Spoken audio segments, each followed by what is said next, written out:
जिल्हा काँग्रेसच्या जडणघडणीमध्ये श्रीमती शालिनीताई पाटील यांचे मोठे योगदान. राजेश नाईक.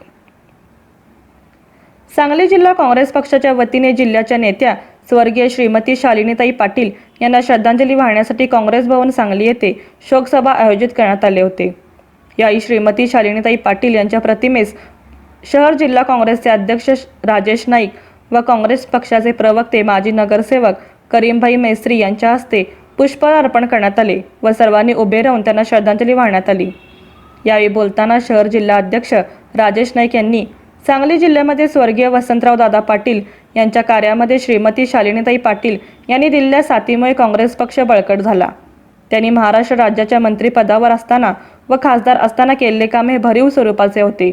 त्यांनी लक्ष्मी महिला सहकारी बँकेच्या माध्यमातून महिलांच्या उन्नतीसाठी केलेले काम उल्लेखनीय होते.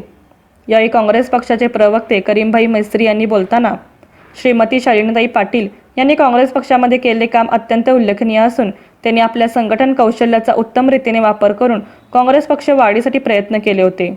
त्यांना आपण जिल्ह्यामध्ये परत काँग्रेस मजबूत करून महानगरपालिका व जिल्हा परिषद पंचायत समितीमध्ये काँग्रेसचा झेंडा फडकवणे हीच त्यांना श्रद्धांजली ठरेल असे आपल्या मनोगतामध्ये व्यक्त केले. यावेळी सेवा दलाचे पैगंबर शेख, जिल्हा अध्यक्ष अजित ढोले, मौलाली वंटमोरे, विश्वास यादव यांनी आपली मनोगते व्यक्त केली.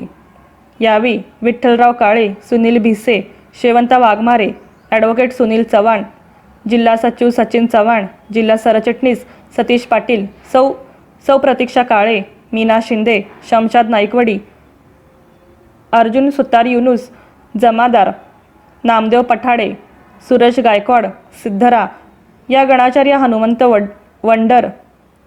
वडर, अनीस बेपारी, शब्बीर पठाण, मुफीद कोळेकर, अभय मोरकाने, दयानंद शिवशरण, खुतबुद्दीन मुजावर, आप्पा पाटणकर, हनुमंत यादव, प्रमोद आवळे इत्यादी मान्यवर बहुसंख्येने उपस्थित होते.